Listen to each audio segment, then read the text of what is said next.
Hello my lovely students, continue करते हैं CUET 2022 की तैयारी। और इस सिलसिले में हम चैप्टर एवोल्यूशन के आगे की टॉपिक्स पे हैं। और आप देख सकते हो आज का टॉपिक है हार्डी-वेनबर्ग प्रिंसिपल। हालांकि मैं ये टॉपिक ऑलरेडी स्टार्ट कर चुकी हूँ अपने प्रीवियस वीडियो में, और मैंने आपको बहुत क्लियरली लास्ट वीडियो में समझाया था कि हार्डी-वेनबर्ग जो हैं, ये तो 5 फैक्टर्स आ गए जो हार्डी-वेनबर्ग इक्विलिब्रियम को अफेक्ट करते हैं। तो 5 फैक्टर्स समझने से पहले मैंने आपको लास्ट वीडियो में समझाया था कि हार्डी-वेनबर्ग इक्विलिब्रियम जीन फ्रीक्वेंसी की बात करता है कि एक जो जीन, मतलब सीधी सी भाषा है, एक पॉपुलेशन है, पॉपुलेशन में कोई भी जीन है, उसकी जो एलील्स हैं वो इस तरीके की फ्रीक्वेंसी में रहते हैं कि उसका अल्टीमेटली रिजल्ट जो है वो 1 आता है, यानी कि वो स्टेबल है। यानी कहने का सीधा, मैंने आपको इसका पी प्लांट का एग्जांपल भी लेके सिखाया था आपको कि सपोज पी प्लांट है और पी प्लांट का कैरेक्टर हमने हाइट अगर लिया है तो हाइट के 2 एलील्स आते हैं, ये 2, ठीक है। तो ये 2 एलील्स अवेलेबल हैं और इन 2 एलील के होने की वजह से कितने तरह के पी प्लांट की हाइट की अवेलेबिलिटी होगी हमारी। तो एक तो होगा ये वाला जो कि टॉल होगा, एक तो होगा हेटेरोजाइगस टॉल और एक ड्वार्फ। तो ये 2 कैरेक्टर्स अपने को पी प्लांट के अंदर देखने मिलेगा एक पॉपुलेशन के अंदर इन टर्म्स ऑफ हाइट। तो यानी कि कंडीशन स्टेबल है। और इसी चीज़ को हार्डी-वेनबर्ग ने P square plus 2pq plus Q square, तो बात तो वही है ना, this is P square, this is 2pq and this is Q square, तो वही बात आ गई। तो ये चीज़ मैं आपको लास्ट क्लास में समझा रही थी। एंड हार्डी-वेनबर्ग बस यही कह रहे थे कि जीन फ्रीक्वेंसी अगर 1 आ रहा है, पी स्क्वायर, मतलब वो सिंपल सा उन्होंने ये बताया था कि P square plus 2pq plus Q square is equal to 1। तो ये उन्होंने बताया था, यानी कि ये अगर है तो दिस इक्वल्स टू 1, यानी चीज़ें स्टेबल है उसमें पॉपुलेशन के अंदर। लेकिन अगर यहाँ के अलावा कुछ आया, अलग आया, कुछ डिफरेंट आया, तो यानी कि फ्रीक्वेंसी हिली, चेंजेस आए और कुछ नया आएगा, एवोल्यूशन हुआ, सिंपल। तो इसमें बहुत ज़्यादा दिमाग लगाने की ज़रूरत नहीं है, बहुत अच्छे एग्जाम्पल से मैंने आपको समझा दिया है। तो ये तो हार्डी-वेनबर्ग प्रिंसिपल ये बात बोलता है, लेकिन अब इस चीज़ को और डिटेल में कैसे समझें हम, क्या है इसका डिटेल, अभी देखते हैं। मतलब देयर आर सर्टन फैक्टर्स जो हार्डी-वेनबर्ग इक्विलिब्रियम को अफेक्ट करता है कि ये जीन फ्रीक्वेंसी अगर चेंज हुआ तो किन रीजंस की वजह से हो सकता है, क्या है चेंज का रीज़न। तो एक तो है जीन माइग्रेशन और जीन फ्लो, यानी कि एक पर्टिकुलर पॉपुलेशन से जीन जो है वो माइग्रेट करके दूसरी जगह चला गया, या तो इस वजह से होगा, या फिर जेनेटिक ड्रिफ्ट हो सकता है, या genetic recombination, mutation, natural selection, ये सारे रीजंस हैं जेनेटिक उसका जीन फ्रीक्वेंसी को डिस्टर्ब करने का। तो क्या है, 1 बाय 1 देख लेते हैं। वैसे आप थोड़ा बहुत समझते ही होंगे। देखो, gene migration, when migration of a section of population to another place occur, obviously gene frequency will change in the original as well as in the new population। जहाँ से माइग्रेट किया है वहाँ भी चेंज हुआ क्योंकि वो निकल गया, और जहाँ नया गया तो वहाँ भी हुआ। तो new genes and alleles are added to the new population and these are lost from the old population. तो वो जहाँ से गया वहाँ तो वो छूट गया, जहाँ नया गया वहाँ नया ऐड हो गया। तो इससे क्या हुआ, जीन फ्रीक्वेंसी ऑब्वियसली चेंज होगा ना, हिलेगा ना, क्योंकि इतने दिनों से स्टेबल चल रहा था, सडनली कोई एलियन आ गए तो ऑब्वियसली चेंज होगा। सिमिलरली दूसरा है reason gene flow. Gene migration occurs many time and it is termed as gene flow, यानी जीन जब माइग्रेट करता है तो उसको जीन फ्लो बोलते हैं। तो बात ऑलमोस्ट एक ही है, ठीक है। नाउ जेनेटिक ड्रिफ्ट, अब ये तो माइग्रेशन है, ये चला के आगे से करा जाता है, बट वही चीज़ बाय चांस अगर हो जाए due to some natural calamity, जैसे बाढ़ आ गया, अर्थक्वेक आ गया, किसी भी रीज़न से एक पॉपुलेशन यहाँ से डिस्प्लेस होकर दूसरी जगह चला गया, तो फिर बात तो यही हुआ। बट ये तो माइग्रेशन तो आगे से चला के करते हैं, जेनेटिक ड्रिफ्ट सडनली ड्रिफ्ट हो गए ड्यू टू नेचुरल कैलामिटी, और जहाँ ड्रिफ्ट होके ऐसा चले गए कि दोबारा वो अब मिल नहीं सकते, then same thing has happened, but यहाँ एक्सीडेंटली हो रहा है, तो उसी चीज़ को हम जेनेटिक ड्रिफ्ट कहते हैं। एक है म्यूटेशन। चलो ये आगे हम देखते हैं। म्यूटेशन, ऑब्वियसली म्यूटेशन से अगर किसी भी म्यूटेशन क्या है बच्चों? Sudden random changes in the gene, in the DNA या जीन में सडन रैंडम चेंजेस अगर आ गए तो भी ऑब्वियसली अब चेंजेस जीन या डीएनए में आ रहा है तो वो दिखेगा ही, फ्रीक्वेंसी पे असर आएगा ना अल्टीमेटली। तो म्यूटेशन से आ सकता है जेनेटिक रिकॉम्बिनेशन, नए पॉपुलेशन इधर से उधर गए, उधर से इधर आए, इन चीज़ों में जेनेटिकली न्यू कॉम्बिनेशंस बनते हैं, तो कुछ नया जीन निकल के आ जाता है, तो वो भी फ्रीक्वेंसी हिलाएगा। एंड नेचुरल सिलेक्शन, पुराना पॉप, मान लो किसी भी नेचुरल सिलेक्शन, आपने वो मॉथ्स के केस में पढ़ा ही था कि कैसे white winged moths earlier selected थे, लेकिन कंडीशन चेंज हुआ तो डार्क विंगेड मॉथ सेलेक्ट हो गए एंड वाइट वाले इतने सेलेक्ट नहीं हो रहे थे। तो all these add to change in the gene frequency, ये पांचों की वजह से जीन फ्रीक्वेंसी में चेंजेस आते हैं। और इसी में एक टर्म आता है फाउंडर्स इफेक्ट। ये बहुत सिंपल है। फाउंडर इफेक्ट में ये है कि एलिलिक फ्रीक्वेंसी इतना ज़्यादा चेंज हो जाता है कि एक new sample of population develop हो जाता है, एक न्यू स्पीसीज़ ही डेवलप हो जाते हैं, इतना ज़्यादा चेंज आ जाता है। तो वो पॉपुलेशन जो इस नए पॉपुलेशन के क्रिएशन के लिए रिस्पॉन्सिबल है, यानी वो ओरिजिनल पॉपुलेशन जो माइग्रेट करके चला गया था और वहाँ जाके वो रिप्रोड्यूस करने लगा, चेंजेस आते गए और कुछ नया पॉपुलेशन, कुछ नया स्पीसीज़ क्रिएट हो गया, तो जो ओरिजिनल पॉपुलेशन ड्रिफ्ट हुआ था ना, उसको हम कहेंगे फाउंडर्स, क्योंकि उनकी वजह से नए स्पीसीज़ डेवलप हुए। एंड इसी होल इफेक्ट को कहा जाता है founders effect. I hope you understood children. So this is founders effect, जो कि नए अल्टीमेटली जीन फ्रीक्वेंसी चेंज होने की वजह से नए पॉपुलेशन का जब क्रिएशन होता है नई स्पीसीज़ का, तो जिसकी वजह से हुआ, जो माइग्रेट करे और जिनकी वजह से हुआ, that is called as founders effect. तो ये तो रिजल्ट है फाउंडर इफेक्ट। तो बाकी reason for disturbance in Hardy Weinberg equilibrium are these 5। इन पांचों की वजह से ओरिजिनल जीन फ्रीक्वेंसी चेंज होती है और न्यू जीन फ्रीक्वेंसी, मतलब न्यू जीन्स या new type of variety of species, ये सब आने लग जाते हैं। तो ये है, ठीक है। तो दिस वाज हार्डी-वेनबर्ग, बहुत इंपॉर्टेंट कॉन्सेप्ट है, इस चैप्टर में बहुत ध्यान से डील करना है इसको, ठीक है। Now operation of natural selection on different trait.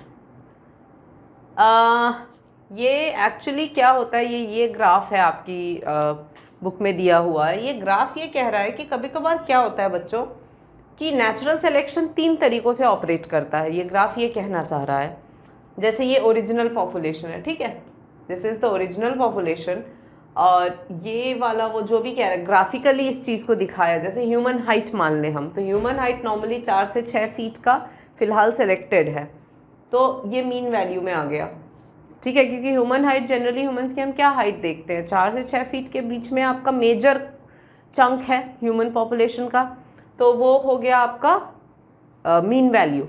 तो फ़िलहाल ये मीन वैल्यू हो गया। तो ये 3 तरीक़ों से ऑपरेट करेगा नेचुरल सिलेक्शन, ठीक है, एक पॉपुलेशन के अंदर। ये वही बात आ गई, peak gets higher and narrower, यानी कि वो मीन वैल्यू और ज़्यादा स्टीप होता चला गया, कि और ज़्यादा उसमें से भी मतलब 5 फीट वाले ज़्यादा सेलेक्ट हो गए, यूँ समझ लो, तो और नैरो होता चला गया। और एक है peak shifts in one direction, यानी कि अब 4, 5, 6 जो भी मैंने एक रेंज बनाया, उसमें से सिर्फ एक पर्टिकुलर ग्रुप सेलेक्ट होने लग गया, बाकी नहीं हो रहे हैं। मान लो कि 6 फीट वाले ही सेलेक्ट हो रहे हैं, 4, 5 वाले तो अब नहीं, उनका ज़िंदा रहना इम्पॉसिबल हो रहा है, तो पीक एक डायरेक्शन में शिफ्ट हो रहा है। एंड तीसरा है डिसरप्टिव। डिसरप्टिव थोड़ा रेयरली मतलब होता है, ये तो फिर भी हो जाता है, ये तो वेरी रेयरली हैपन, ये सब हो भी जाते हैं। जैसे बैक्टीरिया में एक पर्टिकुलर रेजिस्टेंट बैक्टीरिया पहले सेलेक्ट होते थे। एक वो मीन कैरेक्टर कुछ दिन तक चलता है कॉमन सबके लिए, फिर अचानक से जो नई वैरायटी आती है उसको सेलेक्ट करने लग जाते हैं। तो हो गया ना, पीक एक तरफ शिफ्ट हो गया, मीन वैल्यू मेन वाले से शिफ्ट होके कुछ नया सेलेक्ट कर गया। तो ये दो तो ऑपरेट होते रहते हैं, ये बहुत रेयर है। ये है कि एट द टाइम सेम दोनों एक्सट्रीम्स सेलेक्ट होते हैं। जैसे 4, 5, 6 फीट के ह्यूमंस अगर है तो 4 और 6 हो गए, 5वां नहीं हुआ। इस तरीके से एक्सट्रीम सेलेक्ट अगर हो गए तो ये थोड़ा रेयरली ही ऑपरेट करता है, बट एट टाइम्स हो जाते हैं। इसके लिए एनवायरमेंटल कंडीशन बार बार चेंज होता है, तब जाके ये हो सकता है। पहले ओरिजिनल एनवायरमेंटल कंडीशन था तो ये सेलेक्ट हुआ, फिर चेंज आ गया और फिर वापस वही आ गया और वही सेलेक्ट हुआ। तो इस तरीके से एनवायरमेंटल कंडीशन भी कंटिन्यूस बदलता रहता है, तो ऐसा सिलेक्शन होता है। तो ये थोड़ा कम होने के चांसेस है। तो यहाँ पर भी वही लिखा हुआ है कि स्टेबलाइजेशन यानी more individual acquire the mean character value. जैसे मैंने ह्यूमन हाइट का बताया कि एक कॉमन सभी का एक जनरल हाइट होता है, तो मीन वैल्यू हो गया, कॉमनली सबके पास है। देन डायरेक्शनल चेंजेस यानी more individual acquire value other than mean character.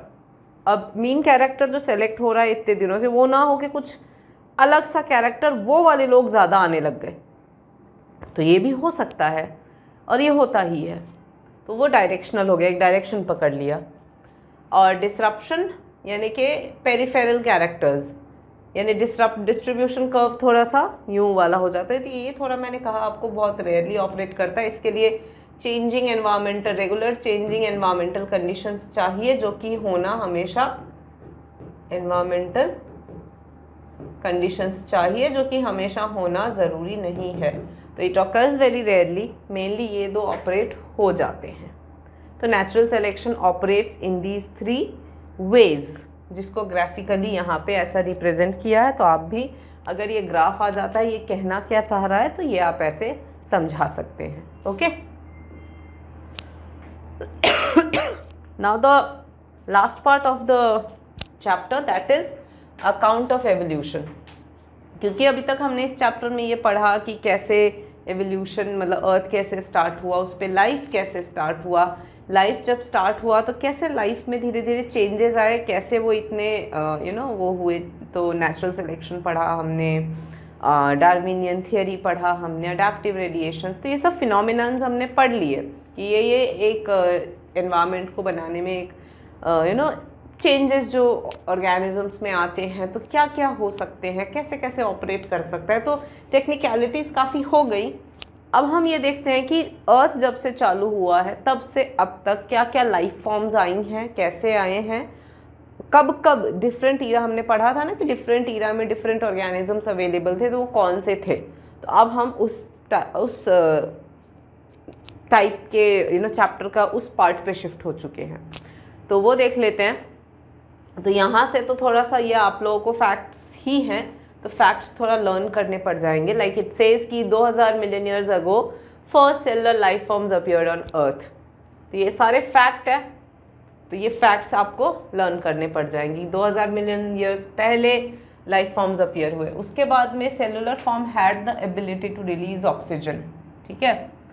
Then slowly single cell organism became multi cellular life form. तो पहले क्या हुआ, क्वार्टरवेव्स मैंने बताया था, फिर धीरे धीरे उसमें एवोल्यूशन आया तो वो और बेटर होता गया, ठीक है। और वो प्रॉपर सेलुलर लाइफ फॉर्म जो ऑक्सीजन रिलीज़ करने वाले हो गए वो हो गए। तो फिर सिंगल सेल आए, better cell, they became single cell organism. Single cell से फिर थोड़ा हायर हुए, वो मल्टी सेलुलर में शिफ्ट हुए।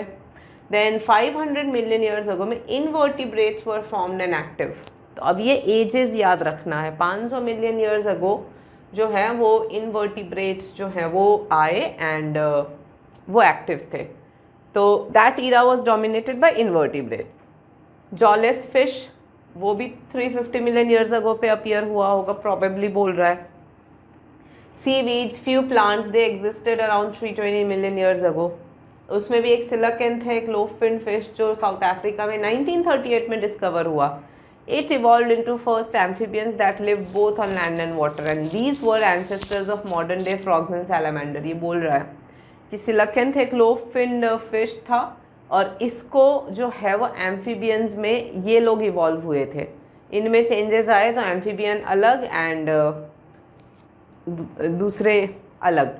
तो आपके जो फ्रॉग्स एंड सैलामेंडर्स हैं उनके तो वो एंसेस्टर हुए, and amphibian evolve into reptile, यानी एम्फीबियंस के बाद रेप्टाइल्स आए हैं। And reptiles they lay eggs which do not dry up in sun unlike those of amphibians. तो reptilian eggs are better than amphibian eggs. ठीक है, तो ये सारे पॉइंट्स आपको लर्न करने पड़ेंगे बिकॉज ऑल आर फैक्ट।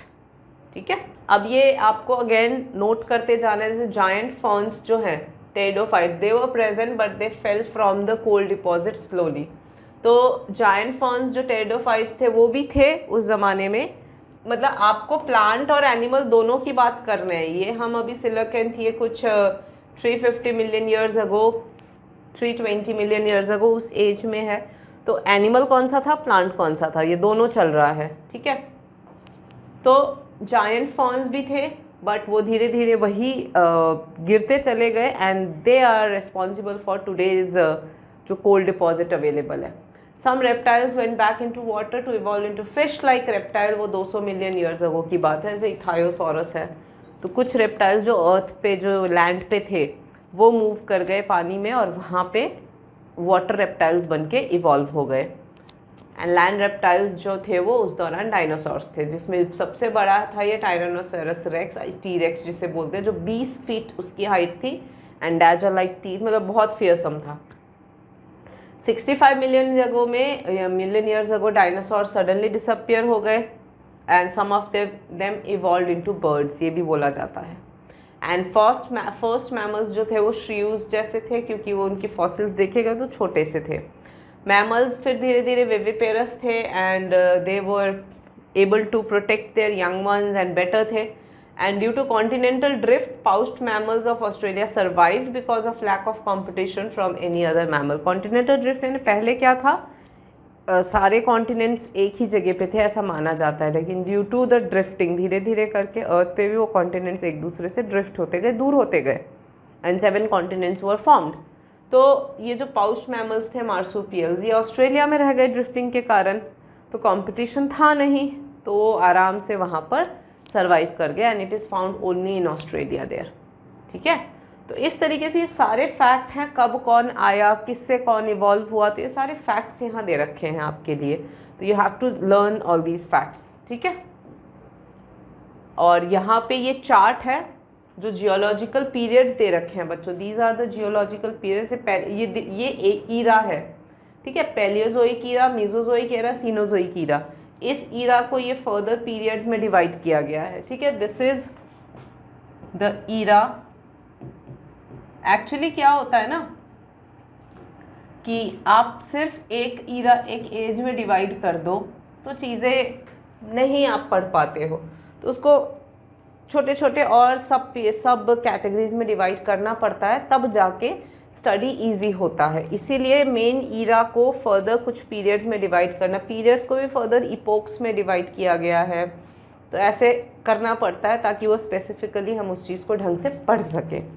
तो Paleozoic era, this is Paleozoic era, इसके 4 पीरियड्स हैं, Silurian, Devonian, Carboniferous and Permian.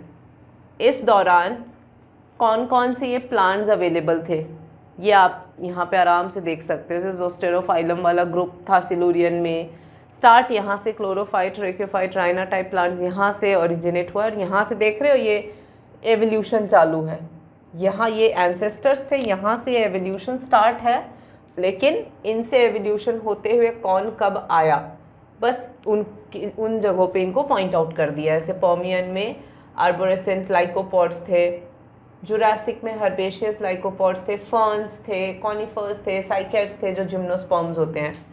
Currently देखो मीजोजोइक, देखो पैलियोजोइक के 4 पीरियड्स थे, सिल्यूरियन, डेवोनियन, कार्बोनिफेरस, पर्मियन, बहुत ओल्ड।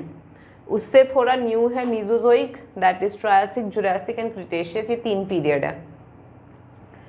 अभी वाला जो है वो सीनोजोइक है, जिसमें टर्शियन, क्वाटरनरी, फाइन, तो ये रिसेंट है। तो उसमें देख रहे हैं आप अभी currently angiosperms are dominating. Okay, तो ये है। और कहाँ से क्या डेवलप हुआ, इवॉल्व हुआ, उसका ये चार्ट देख रहे हो कितने अच्छे से दिखा रखा है कि यहाँ से कैसे ब्रायोफाइट्स ओरिजिनेट हुए, यहाँ से कैसे ये आए, ऐसे करके सब दिखा रखा है। तो this is for the plants, अलग अलग पीरियड में, अलग अलग ईरा में कौन से प्लांट्स अवेलेबल थे। बट ये चार्ट आप एक बार याद करके ही जाना ठीक रहेगा, क्योंकि इस चार्ट में से क्वेश्चन आ गए तो फिर आप कैसे करोगे। तो it's better you check out which period has which group of plants available. Okay, so this was plant forms through geological periods, इनका जो evolution हुआ ये वो है। Similarly यहाँ पर vertebrates through geological period, यहाँ पे ये है कि इन्होंने सिलूरियन डेवोनियन नहीं लिया है। This is Paleozoic era, ages दिखा दिए 350 million years ago, 300, Permian is 250 million years ago. ये आपका मीजोजोइक है, ये आपका पेलियोजोइक है, और ये दोनों आपका सीनोजोइक है। तो ये इस ईरा में, इन पीरियड्स में ये इनकी एजेस हैं, क्योंकि दिस इज करंट। तो इस दौरान कौन कौन से ऑर्गेनिजम्स अवेलेबल थे, तो ये आप देखो सॉरोप्सिड, साइनेप्सिड्स, ये पेलिकोसॉरस, ये सब एक्सटिंक्ट होते चले गए। डायनासोर्स इस दौरान देख रहे हो, डायनासोर का वो था मेनली। एंड अब जो क्वाटरनरी है उसमें देखो टर्टल, लिजर्ड, स्नेक, ये सब है करेंटली, ठीक है, क्वाटरनरी एज पे। तो ये है अभी, and currently it is dominated by mammals. तो इस तरीके से ये evolutionary history of vertebrates through geological periods.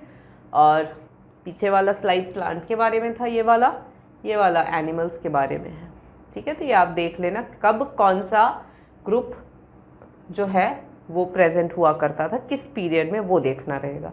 Fine, next. अब थोड़ा ह्यूमन का भी देख लेते हैं, सारे जानवरों का पढ़ लिया हमने। तो about 15 million years ago primates called Dryopithecus, Ramapithecus were existing and they were hairy and walked like gorillas and chimpanzee. तो ये भी आपके फैक्ट्स हैं, लर्न करना है कि 15 मिलियन ईयर्स अगो जो है वो Dryopithecus एंड Ramapithecus थे, ठीक है। एंड वो बिल्कुल एकदम कहते हैं ना हमारे जो एंसेस्टर्स थे वो मंकीज़ थे, तो ये बिल्कुल सही बोल रहे हैं, गोरिल्लाज एंड चिंपांजीज के जैसे ही चला करते थे ये।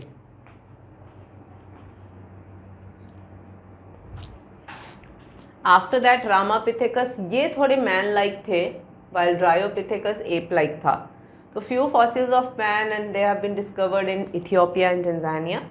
Now 2 million years ago Australopithecine probably in East African grassland, वहाँ तो ये हंट मतलब स्टोन वेपन से हंट भी करते थे और फ्रूट्स भी खाते थे। ह्यूमन लाइक होमो हैबिलिस जो थे वो इनकी ब्रेन कैपेसिटी बेटर थे और ये मीट नहीं खाते थे। और 1891 में नेक्स्ट स्टेज होमो इरेक्टस जो 1.5 मिलियन ईयर्स अगो इनका डिस्कवरी हुआ था, एंड इनका 900 क्रेनियल कैपेसिटी का इनका ब्रेन हुआ करता था और ये लोग मीट खाते थे। तो इनके ये कैरेक्टर्स आप थोड़ा नोट कर लो बच्चों, ठीक है, क्योंकि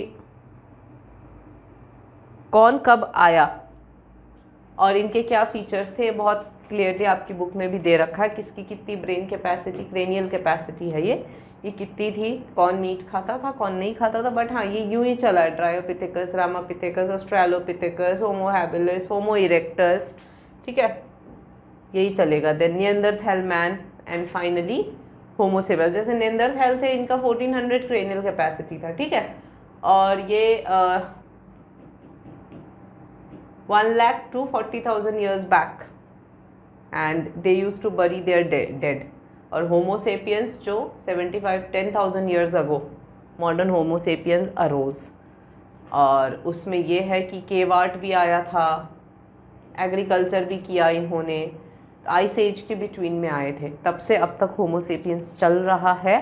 अब आगे कुछ इतने ही साल ऑलमोस्ट बीत जाए तो कुछ नया आ जाए, तो यू नेवर नो, ठीक है।